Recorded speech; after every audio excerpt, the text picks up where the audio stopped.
Voilà, Morin Taï, dernière paracha de l'année. Hashem, on a terminé tout le cycle ensemble.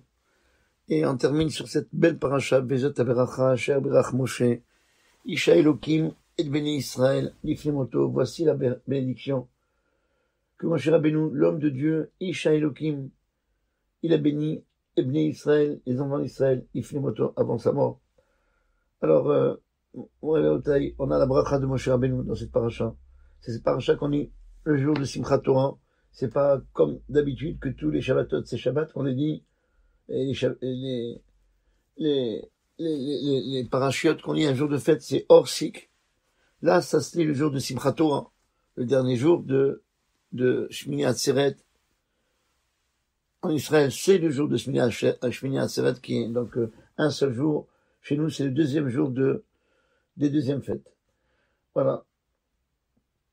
Rappelez quand même que vous savez qu'on a une mitzvah de lire toutes les semaines Shnai Mikra ve'Hatargum, 2 fois le pasouk et 1 fois l'araméen, ou bien on peut prendre la traduction en français, mais c'est mieux de faire en araméen.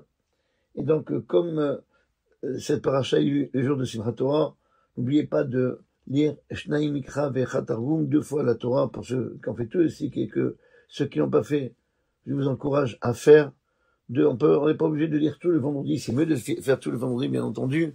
Mais ceux qui peuvent pas, ils peuvent couper ça en semaine. Chaque jour, lire une montée de Sefer Torah, 2 fois la paracha et 1 fois la raméa. On parlera un jour dans les halachot de cela. Mais voilà, si vous n'avez pas fait jusqu'à présent, c'est l'occasion. Rêvez ou jamais. On va commencer une nouvelle lecture, un nouveau cycle de Sefer Torah. Prenez l'habitude de le faire à partir de Bereshit. Voilà. Et donc, Moshe Rabbeinu, il se sépare des Bnei Israël en ordonnant une bracha, en donnant une bénédiction. Les Chachamim, ils nous expliquent dans le Midrash Talpiot que pour que la bracha marche, il faut qu'il y ait 3 conditions. Amvarech Raoul, celui qui bénit, il convient, il est compétent. Amkabel Raoul, celui qui reçoit la bracha aussi, il mérite la bracha. Ou il croit à la bracha. Ve'azman Raoul. Et le moment où on bénit, c'est un temps de Haïtratson, un moment où Akadosh Baruch Hu, il aime les gens, il veut leur donner une bracha. On va pas appeler quelqu'un un jour de Shabbat, dire viens, je te bénis. C'est pas du tout le moment de bénir. Voilà. Alors, on va voir les 3 conditions ici. La première condition, celui qui bénit, il doit être un grand homme pour que sa bracha soit acceptée. C'est vrai que le sage, on dit dans Megillah, la Seret Megillah, le Talmud Megillah, page 15, folio A, que toujours Leolam Alti Birkat Ediot Kala Be'anecha, ne méprise jamais une bracha, même d'un simplet. Quand un simplet te fait une bracha, on ne dit pas qui est ce monsieur-là. C'est quelqu'un, un ivrogne comme ça, qui se saoule, et il me fait une bracha, il me bénit, à quoi ça sert? Quelle que soit la personne qui te fait une bénédiction, réponds amen. Pourquoi? Parce qu'on va pas savoir. Peut-être il est doué pour donner des bénédictions. Mais c'est évident que ça ne ressemble pas du tout une birkat idiote, une bénédiction de simplet, à une bénédiction d'un grand homme. Que lui, ça convient pour lui de bénir. Ça, c'est la première raison. Deuxième raison, il faut que celui qui est béni, il peut recevoir, il mérite de recevoir les brachot, et qu'il est prêt aussi de recevoir la bracha, la bénédiction, pour être ce qu'on appelle Keli Machazik Beracha, un ustensile qui peut contenir la bracha. Chaque chose, il faut un ustensile. Alors si on a comme par exemple, la bracha, c'est comme un robinet qui coule. Il nous envoie la bracha. Mais si on a un robinet qui coule, mais on n'a pas un ustensile en dessous, la bracha ne va pas venir. Donc c'est pour ça qu'il faut que celui qui reçoit la bracha, il mérite la bracha, et en plus, il est prêt à recevoir la bracha. Et, par exemple, je prends un exemple très simple, voilà, si quelqu'un, des fois, vous voyez 2 personnes qui sont bénies de la même bénédiction, et pourtant, un ça marche pas. Soit que l'un est prêt et l'autre n'est pas prêt, soit que l'un, il croit à la bracha, et l'autre, il croit pas. Voilà comment on explique pourquoi, il a dit à Sarah, on apprend l'importance du Shalom Bayit, l'importance de la paix dans les ménages. On va voir qu'Akadosh Baruch Hu, il va mentir à Abraham pour ne pas lui faire des problèmes de Shalom Bayit, ne pas faire des problèmes avec sa femme Sarah, que sa femme Sarah ne souffre pas de cela. Il va dire, alors que Sarah, elle a commencé à rigoler, elle dit, moi, est-ce que Hachem, il m'a promis un enfant. Est-ce que moi je peux avoir Aafumnam Eled Vadoni Zakel? Est-ce que je peux avoir un enfant alors que mon mari il est vieux? Elle a pas parlé d'elle. Elle a pas dit qu'elle est vieille. Elle a parlé de son mari. Vadoni Zaken. Mon mari est vieux. De là on voit que toutes les femmes, elle a toujours l'impression d'être jeune. Elle a l'impression de voir que son mari vieillit et qu'elle est restée toujours jeune. Elle n'a pas vieilli. Pourquoi? Parce que peut-être le mari fait pas de teinture. Il a les cheveux blancs. Alors qu'elle est une jeune fille comme ça. Elle se teint toujours les cheveux. Elle s'arrange toujours. Voilà. Donc, elle a dit, va donner Zaken. Mon mari est vieux. Comment je peux avoir un enfant? Et quand Hachem, il rapporte ça à Abraham, il lui dit comme ça. Il lui dit, comment Sarah? Pourquoi elle a rigolé? La mazit Sarah Sarah est morte. Comment ça se fait Sarah? Elle a rigolé. Ah, Fumnam, Eled. Est-ce que je peux avoir un enfant? Vani Zakanti. Et moi, je suis vieille. Et je ne retrouverai pas Abraham. Il parlait, mais Hachem d'abord, elle ne croit pas à ça, elle ne croit pas dans Bracha.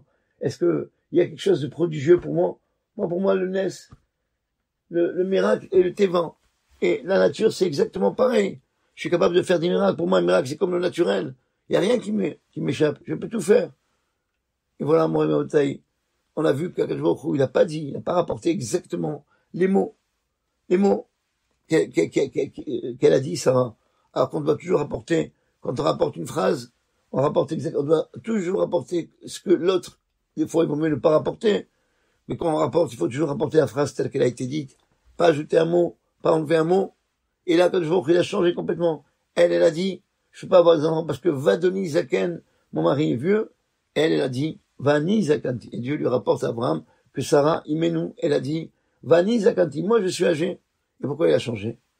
De là, on apprend, que le Shalom Bayit, la paix dans les ménages, le fait d'avoir la paix entre un mari et une femme, que ça, non seulement on va avoir ceux qui font ça, non seulement ils ont un sachar, ils ont une récompense dans le monde futur comme tous les autres mitzvot, mais cette mitzvah-là, elle nous donne un intérêt.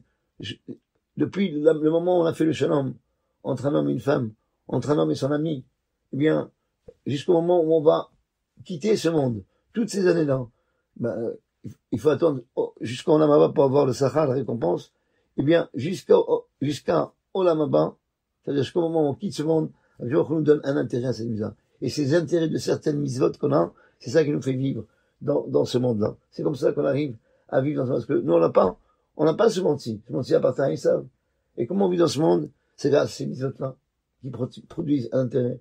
Le fait de faire le shalom entre un homme et une femme, ne pas dire à quelqu'un, ta femme est pas bien, ta femme même, y compris les parents du Khatan et les parents de la Kala, que des fois, à cause d'eux, on arrive malheureusement à un divorce.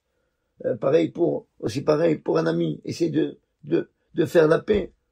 Vous voyez, le Yetzer Hara, il est tellement fort, c'est une mitzvah tellement importante de faire le shalom, que des fois, le Yetzer Hara, qu'est-ce qu'il fait?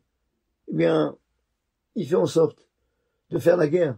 Combien de machloket dans les communautés? Combien de divergences d'opinion dans les communautés? Combien des fois, dans des communautés, il y a 10 offices, 15 offices, dès que quelqu'un ne s'entend pas avec une autre personne, il crée un oratoire, il crée un office. Il faut savoir vivre ensemble. C'est ça, le shalom. Le shalom, c'est pas, je suis qu'avec des gens que j'aime. Non. C'est avec des gens même que je peux pas voir. Mais je les supporte. Et pas je les supporte, je les aime. Ça, c'est un niveau. C'est pas donné à tout le monde, mais c'est à ce niveau-là qu'on doit aspirer. Mais donc, et c'est pour ça que, pourquoi Akadosh Baruch Hu? Alors la question se pose, pour le shalom, Akadosh Baruch Hu, il a changé.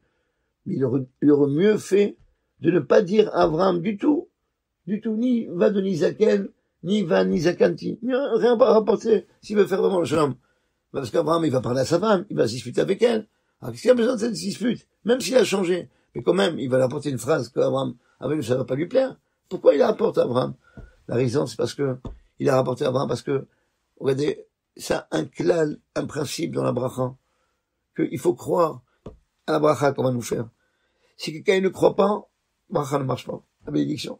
On peut avoir le plus grand sadique. Si quelqu'un dit, mais jamais, ça arrivera jamais, ce malade, il va jamais guérir, c'est impossible, il guérit. Si tu crois pas, eh bien, la bracha ne va pas marcher.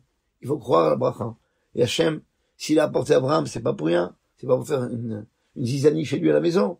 C'est simplement pour lui dire, regarde, ta femme, elle a dit ça, essaye de lui parler pour qu'elle croie à la bracha qu'elle va avoir des enfants. Tant qu'elle croit pas, même ça, tant qu'elle croit pas entièrement que la bracha, elle va marcher, elle pourra pas avoir d'enfants. Voilà pourquoi, il a rapporté à Abraham, il a changé, mais il a rapporté quand même pour que Abraham parle à Sarah et qu'elle croit à la bénédiction. Donc, je reprends. Donc, premier tenaille, première condition, il faut que le Mevarer, celui que tu bénis, ça soit un homme grand, pour que ça marche à 100%. La deuxième raison, celui qui est béni, il faut qu'il soit prêt à recevoir la bracha et qu'il croit à la bracha, la bénédiction. La troisième condition, il faut choisir le meilleur moment, qui a un Eitratson, le moment propice pour Hachem, que ce soit une heure qui est une bonne heure pour bénir. Eh bien, c'est pour ça, le meilleur moment pour recevoir une bracha, c'est quand on a fait une mitzvah. Quand on vient de faire une mitzvah. C'est pourquoi, après qu'un homme, il monte, par exemple, on a l'habitude, qu'après qu'un homme, il est monté au Sefer Torah, et c'est pas seulement ceux qui font des dons, mais il faut savoir bénir tout le monde, même ceux qui donnent rien. Ouais, ils doivent se faire ça aussi à donner. Mais en tous les cas, même ceux qui donnent rien du tout, une fois qu'il termine, quand il finit de monter au Sefer Torah, une fois qu'il a fini les bénédictions, on lui fait une bracha, on fait un Mishébirach, on le bénit. Et aussi pareil, quand il descend de la Teva, quand il termine la lecture de Sefer Torah, et il passe entre la Keila, on lui dit, Chazak ou Baruch, sois fort. Chazak ou Baruch, c'est pas félicitations, hein. Non, Chazak ou Baruch, c'est-à-dire, sois fort, et sois béni. Pourquoi? Parce que c'est le meilleur moment. Une femme, quand elle allume les rois de Shabbat, vous savez qu'elle lit un texte après, c'est pas obligé, mais on a l'habitude de faire comme ça.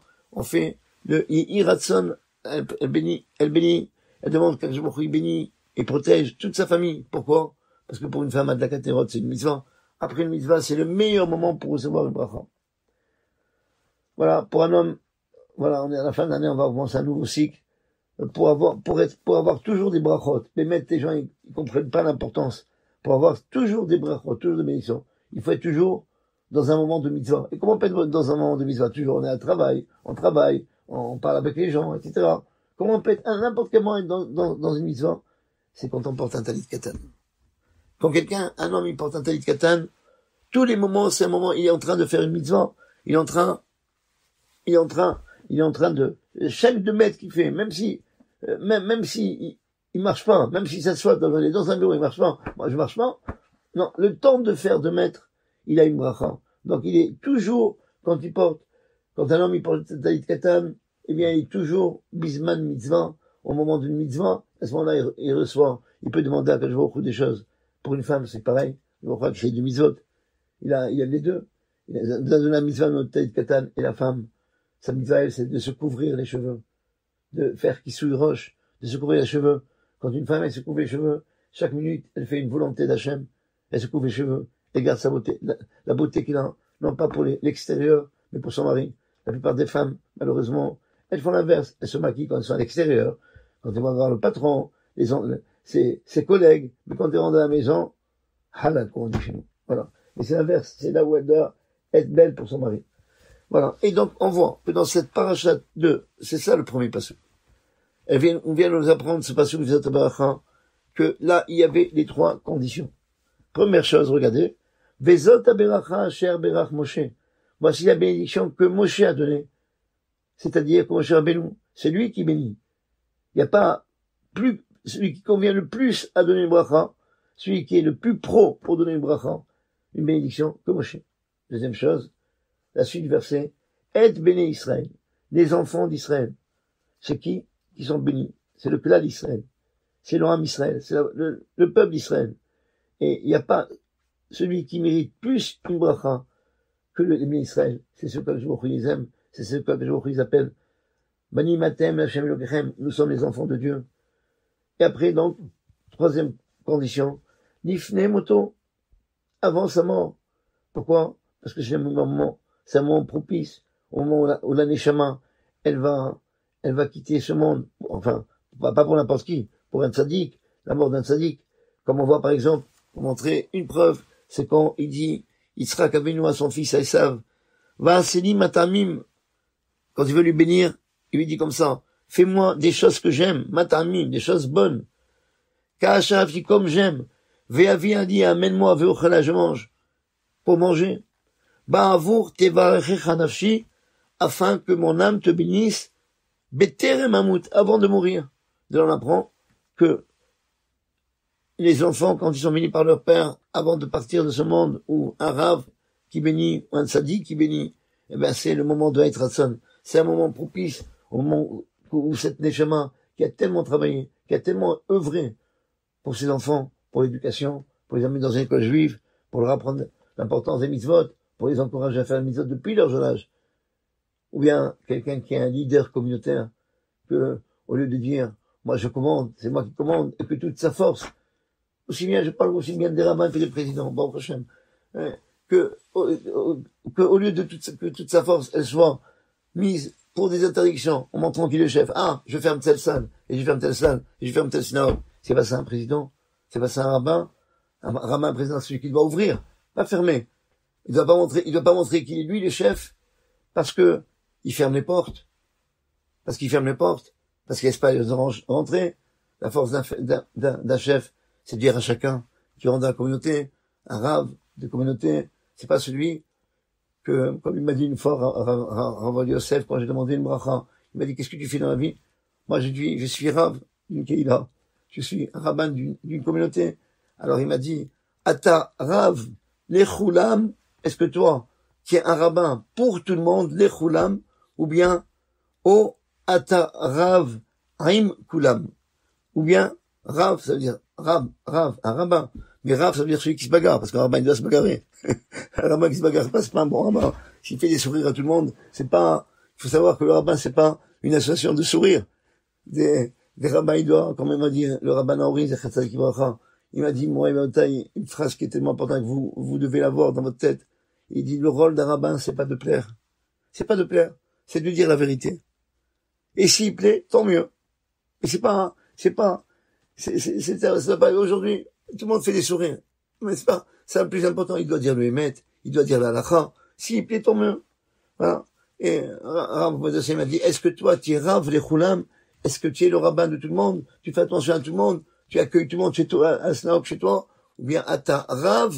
Ou bien toi, tu te disputes, le mot Rav, c'est-à-dire se disputer, Raim Koulam, avec tout le monde. Le Rav, il peut être Rav les Koulam. Il peut se bagarrer avec tout le monde. Mais il peut être Rav Raim Koulam. Il peut être Rav Haim Koulam, il peut se disputer avec tout le monde, mais il peut être Rav de Koulam, il peut être le rabbin de tout le monde, c'est lui qui doit choisir, et c'est ça un vrai Rav, celui qui est le rabbin de tout le monde, celui que, comme une fois, Rav Yosef est rentré dans une grande synagogue parisienne pour un mariage, et le président, c'était un ignorant, il connaissait rien, il vient avec lui, il lui dit, Rav, vous êtes le rabbin? Oui, il dit, elle est où votre tunique noire? Elle est où votre habit noir? Alors, il lui dit, mais moi, non, mais pas la tunique, moi. Et moi, j'ai une tenue de Rishon et Tzion, du grand rabbin d'Israël, et je la mets que dans les visites officielles. Sinon, chez moi à la maison, dans ma synagogue, je suis en costume normal. On n'a pas besoin d'une tenue noire. Il dit, mais comment les gens, ils savent que vous êtes rabbin? Comment ils vont distinguer que vous êtes rabbin? Il dit, mais un rabbin, il se distingue par la chachma, par l'intelligence, c'est pas par l'habit. C'est pas l'habit qui honore la personne. C'est l'homme il doit honorer ses habits, il doit faire en sorte que on connaît sa grandeur par la chokhmah. Donc voilà, Moshe Rabbeinu, il va bénir les bénis Israël. Un père qui s'est fatigué pour ses enfants, il leur a donné le maximum de Torah. Un rav qui s'est fatigué pour sa keïla, il leur a donné le maximum. C'est qui a travaillé? C'est sa neshama. C'était une lutte permanente de ne pas faire attention au kavod, à l'honneur qu'on lui fait. Puis le père, il va passer son temps toute la journée dans les cafés, à boire de l'alcool, à aller à plus forte raison, pas aller dans les jeux, dans les casinos. Une neshama qui a bien travaillé comme ça. Une neshama, une âme qui s'est occupée de ses enfants. Un rav qui s'est occupé de sa keïla. Quelqu'un qui a encouragé les gens à faire des mitzvot. Mais je dis la vérité, moi, en tous les cas, par rapport au travail qu'ils font, les chabad, ils font un travail extraordinaire. en sortant, en recevant des blasphèmes, des fois, des félicitations aussi de tout le monde. Et ils baissent pas les bras, ils mettent des tefilines aux gens, ils font des mitzvot aux gens. Ça, c'est un niveau. Une neshama qui a travaillé comme ça toute sa vie. Quand elle quitte ce monde, elle retourne au ciel. Elle retourne avec tous les brachot. C'est pour ça que c'est un Ratson. C'est un moment propice. Et donc, mon cher Rabbeinu. Et c'est pour ça que Yitzhak, il demande à son fils de lui faire à manger pour lui donner une bracha quand? Juste avant sa mort. Et puis, de là, on apprend que quand un gadol, un grand, il quitte ce monde, ou le père, il quitte ce monde, eh bien, c'est le meilleur moment pour faire la bracha parce que c'est un Ratson. Voilà. Alors, voilà, ça c'est pour l'introduction. Elle est assez longue, mais c'est pas grave, c'est important ce qu'on a dit, je pense. Voilà, je voulais dire. Ce verset-là.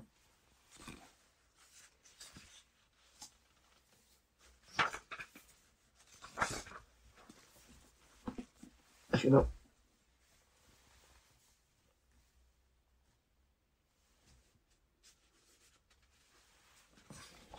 N'oublie pas que, aussi, je veux dire, que avant la mort de Moshe, c'était le moment où la bracha, c'est la plus forte, c'est le moment où c'était le plus grand niveau de Moshe. Alors quand il va bénir, avant de quitter ce monde Moshe, qu'il est arrivé au 50e degré de Gdusha, de sainteté, 50e degré, Har Nevo, il est mort dans le mont Nevo. Et le Harizal, il dit Har Nevo, c'est Har, la montagne où il y a Nunbo, où il est arrivé à 50 degrés de Gdusha. Là, à ce moment-là, la bracha, elle marche beaucoup. Alors, on va donner un petit commentaire sur ce verset.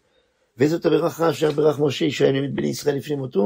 Rachaim, un commentateur de la Torah, il a posé deux questions sur ce verset. D'abord, pourquoi ce verset commence par un vav, vezot aberacha? Pourquoi pas zot aberacha? Pourquoi on a le vav qui est une conjonction de coordination? Pour ceux qui savent pas, c'est le et, en français et. Et voici la bracha. Pourquoi voici la bracha? C'est une nouvelle bracha, c'est une nouvelle paracha. On devrait dire zot aberacha. Deuxième chose, pourquoi Bichlal, pourquoi on a marqué ce verset-là? Qu'est-ce qu'il nous dit de nouveau? Si c'est pour nous dire, c'est qui donne la bracha? Et c'est qui est béni? Eh bien, on sait que c'est avant la mort de Moshe qui donne la bracha. Pourquoi? Eh bien, parce que c'est marqué juste avant. Il a marqué Hachem, il a demandé à Moshe de monter sur le Har Nevo, monter sur le aller, et voilà, le verset qui vient juste avant, il dit, allez el Har Avarim, monte sur le mont Avarim, le mont Nevo, et tu vas mourir dans la montagne où tu montes, et tu vas te réunir avec nos patriarches, ton peuple. Voilà. Ça, deuxième question. Donc, parce qu'on a besoin de ce verset-là. Tout ce verset-là, il est en trop. Pourquoi? Non, première question. Pourquoi le Vav? Et pourquoi ce verset? Parce que Akadosh Baruch Hu, avant, il a dit à Moshe, tu vas mourir, pourquoi?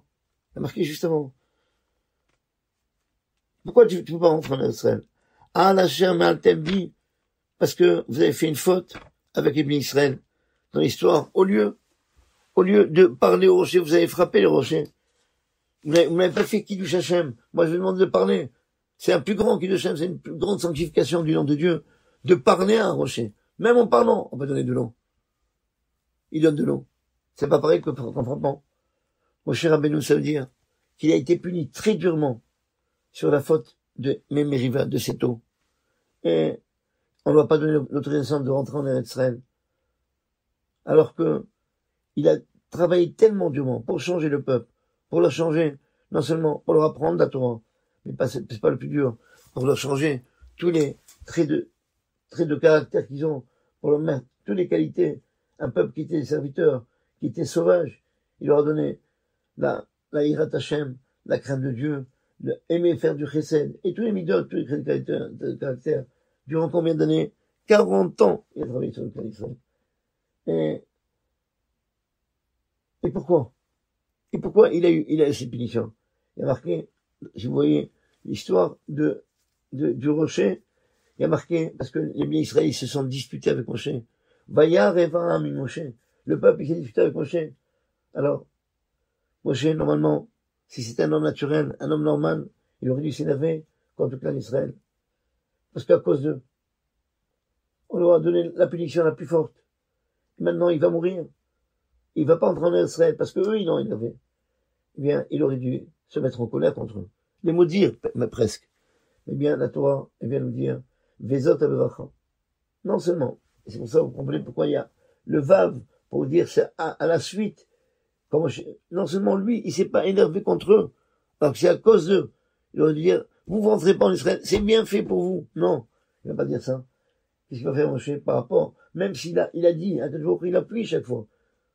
Et pourquoi chaque fois, Hachem il répète, que est-ce que vous rentrez pas? Chaque fois que on parle, vous n'allez pas rentrer en Israël parce que, pour énerver Moshe, et que lui reste sans froid, et lui s'énerve pas, quelque chose de très fort.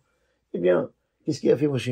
Non seulement il s'est pas énervé contre le clan d'Israël, non seulement il s'est pas mis en colère, mais il leur a donné une bracha, il leur a donné une bénédiction, il leur a dit, Vezot Aberacha, et non seulement, il les a bénis, mais il les a bénis, mamash, exactement, juste avant sa mort, juste après, quand tu vas lui dire, tu vas mourir, au moud ba'a, au moment où la souffrance est la plus grande, et que la nature de l'homme,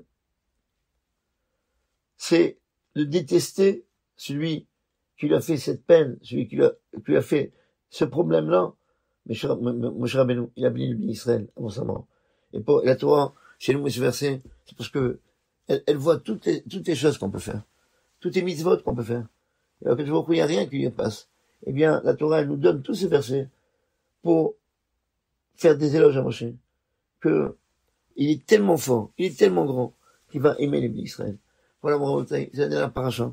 Mais je vais terminer sur ce beau verset. Ashrecha Israël mechamucha. Heureux Israël, qui est comme toi.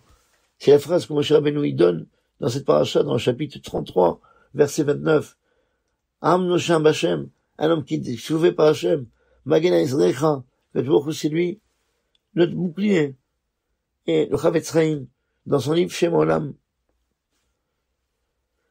il explique ce verset par une allusion, et on va le citer. Et il semble que Moshe Rabbeinu, après tout ce qu'il a fait, toute la Torah qu'il a donnée au peuple d'Israël, eh bien, à la fin, il conclut par cette phrase-là. Ashrecha Israël. Heureux Israël, qui est comme toi, un homme qui est délivré par Hachem. C'est comme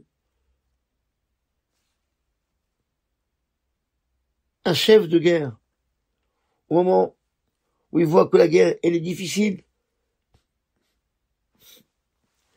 et à cause de ça a tellement duré, comme en Ukraine. Voilà. Les gens, ils sont affaiblis, ils sont découragés, et ils peuvent pas tenir dans cette guerre. Ils veulent baisser les bras. Pourquoi? Parce qu'il y a des flèches qui viennent de partout. Il y a des cartouches, des balles qui viennent de partout. Des balles de tank qui viennent de partout. Et ça pleut comme la pluie. Alors à ce moment-là, il va, au moment où c'est au moment du repos, il va le voir, il va les renforcer. Il leur dit, regardez, n'oubliez pas que vous êtes en train de combattre pour la couronne du roi. Pour la couronne du roi. Pour le roi. Et quand vous allez gagner vos ennemis, et quand votre roi il va sortir avec la couronne de la victoire, combien il va vous gâter, combien il va aimer chacun de vous, avec tellement, il va vous donner tellement de hocher, de bonheur, combien de kavod, combien d'honneur, parce que vous êtes en train de vous sacrifier toute votre vie. Pourquoi? Pour le Keter du Melech, pour la couronne du roi. Mais, nous dit le Chavetz Chaim, attention, la guerre entre deux rois, on ne sait pas qui va gagner à la fin. Pourquoi? Parce qu'il y a deux parties, et que chacun, il va renforcer ses troupes. Chacun des deux parties qui font la guerre, chacun va renforcer ses troupes. Mais, dans la guerre, quand on fait la guerre pour Hachem Yitbarach, quand on fait la guerre pour Hachem, que nous, on combat pour faire sa Torah. On combat pour la couronne du roi, mais pas n'importe quel roi. Le roi des rois, Akadosh Baruch Hu. Même si la guerre est très forte, mais on est sûr que finalement c'est Akadosh Baruch Hu qui sortira avec cette couronne de la gloire. Et Et Akadosh Baruch Hu, c'est lui qui va gagner toutes les guerres. C'est ça les paroles de Moshe Rabbeinu. Qui crie, qui parle de sa gorge, et il voit la fin des temps. Il a vu que la fin des temps, pour faire la Torah, ça va être difficile. Ça va être difficile parce que la guerre, elle est grande quand tu es ça. La guerre, elle a duré très longtemps. Et il vient, Moshe Rabbeinu, attention, il dit ne baissez pas les bras. Il renforce les troupes. Il leur dit, Ashrecha Israël, heureux Israël, que vous êtes heureux Israël, que vous êtes en train de combattre. Milchemet Hashem, la guerre pour Hashem. Et c'est sûr que vous allez gagner. Mikamocha, qui comme toi, Am Noshab Hashem. Un homme, vous allez voir, vous êtes à la fin le peuple qui sera délivré par qui? Par le bon Dieu lui-même. Par Dieu lui-même. Votre Yeshua, votre victoire, ça sera Yeshua Hashem. La victoire de Dieu. Mais c'est vrai que, entre temps, on va dire que c'est un peu difficile. Comment on peut tenir? Voilà la suite du verset. Magen Azrecha. Tant que la guerre, on n'a pas encore gagné la guerre. Mais n'oubliez pas que tu vois, c'est lui, votre bouclier. C'est lui qui vous protège. C'est lui qui, il laissera jamais partir et que l'Oram Israël disparaisse entièrement. Il est notre Magen. Tant qu'on n'est pas arrivé à la victoire, c'est le Magen, il va toujours nous protéger. Il y a toujours un peuple qui va nous aimer, qui va nous protéger. Un peuple qui va nous détester, un peuple qui va nous c'est ça la force, notre force. C'est ça. C'est notre Magen. Il n'y a jamais l'islam et le christianisme qui nous ont détestés en même temps. C'est toujours un des deux. Quand le christianisme ne nous aimait pas, c'est l'islam qui nous a abrités. Et quand l'islam nous détestait, c'est les chrétiens qui nous ont accueillis chez eux. Maintenant, on arrive à la fin des temps. Personne ne peut nous voir. Personne ne peut nous apprécier. Chacun est jaloux de nous. Mais mon rêve à Botaï, voilà, c'est la fin. C'est la fin de ce combat. Mais savoir que je vois c'est lui, à la fin, que ça sera Khérev Gavaton. On aura pris l'épée de Dieu. Et c'est nous qu'on va gagner le combat. Chaque juif qui fait attention au mitzvot, chaque juif qui fait attention à la Torah, Maasim Tovim, les bonnes actions, avoir une bonne renommée, faire Kiddush Hashem dans sa vie, faire la sanctification du nom de Dieu, qu'on travaille pour Hashem, on fait les mitzvot, non pas, ni pour la gloire, ni pour avoir du kavod, ni pour monter sur une estrade, ni pour parler, mais parce que je fais la Torah, parce que il m'a demandé de faire la Torah. On passe à voir, Hashem, la victoire qu'on va avoir à la fin, de combattre pour Akadosh Baruch Hu, de combattre pour lui. Voilà. Il faut savoir que, comme on a dit, quand on dit que Akadosh Baruch Hu, c'est le Magen, vous savez que dans Amidan, on dit qu'Akadosh Baruch Hu, il est Melech Ozer, ou Moshiach, ou Magen. Akadosh Baruch Hu, il aide. Après, il est Moshiach. Il sauve. Après, il est Magen. Après, il est le bouclier. C'est quoi ces trois mots? C'est pas les mêmes mots. Melech Ozer, c'est quoi? On dit qu'Akadosh Baruch Hu, il aide. Au début, il veut pas aider l'homme. Il aide à faire les mitzvot. Il donne un moyen. Mais quoi, Ozer? C'est quoi, Ozer? Le mot Ozer, ça veut dire que nous, on fait 90% et lui, il fait 10%. Et quand il voit qu'on n'arrive pas, il est Moshiach. C'est quoi Moshiach? Il fait moitié-moitié. Lui, il nous aide et nous, on doit s'aider. 50%, 50%. Magen, quand tu vois que ça marche pas, même si contre lui, il fait 50%, ça marche pas, il est Magen. Il est notre bouclier. Il est notre bouclier. Notre bouclier, ça veut dire que c'est lui qui reçoit toutes les flèches, c'est lui qui reçoit tous les affronts, et nous, on les protège. Voilà, on a cette protection aujourd'hui. Moi, cher Benou, il me dit, faites attention. Quand tu es le combat d'Hachem, faites tes mitzvot, faites les Maasim Tovim, dans les derniers moments avant l'ère messianique, ça sera très dur. Le combat est très dur. Mais, Moshe, il nous dit, Chazak ve'ematz, comme d'ailleurs, il va dire, Yehoshua Abinu dans l'Aftara, Hazak ve'ematz, sois fort et sois courageux. Hazak, et Chamim explique, nos sages expliquent, Hazak Batora, renforce-toi dans la Torah. C'est tellement difficile d'étudier la Torah. C'est tellement difficile aujourd'hui de trouver le temps avec tous les milléniums qu'on a du téléphone, tous les gens qu'on on a tous la patte du gain. Alors on veut toujours travailler un peu plus pour avoir plus d'argent, pour aller plus en vacances, pour aller manger plus de glace, etc., etc. Savoir que mon rêve à Botaï, Moshe Rabbeinu dit Hazak Ve'ematz. Il dit à Yehoshua Abinu Hazak, sois fort dans la Torah. Prends du temps pour étudier la Torah. Le limud de la Torah, c'est important. Ça mène à voir Hachem à la maison. Ve'ematz, c'est pas Ve'ematz, sois courageux. Sois courageux mes mitzvot. Sois courageux à faire les mitzvot. C'est vrai que c'est difficile. Ils vont se moquer de toi. Il faut combattre contre tes patrons, contre tes entreprises, pour pouvoir fermer. Et même celui qui est patron, il a du mal à dire à ses clients, je ferme pour le Shabbat. Maintenant, on va rentrer dans les Shabbatot courts. Mais, mon cher Rabbeinu, il dit à Yoshua Rabbeinu, Chazak Vematz, sois fort et sois courageux. Sois fort dans la Torah. Et sois courageux dans les mitzvot. C'est cette bracha. Avec cette bracha, Mori Vaotai, qu'on termine ce cycle de parachutes. Chazak Vematz, on dit à tout le monde, sois fort dans la Torah. Prends du temps pour étudier la Torah, de pas savoir combien, puisque nous, on a respecté la Torah elle nous a protégés.